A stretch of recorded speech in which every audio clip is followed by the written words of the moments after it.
Ayan, pinagbukod ko na yung dalawang alaga ko dahil lagi silang nag-aaway. Hinahabol ting si liit. Yung isa, kaya binukod ko na.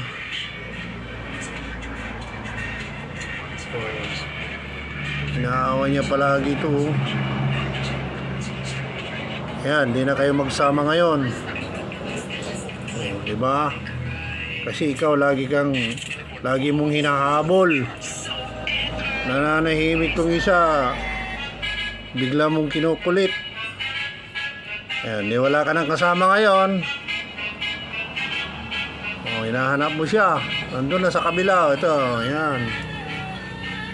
Tigisa na kayo ng tirahan ngayon.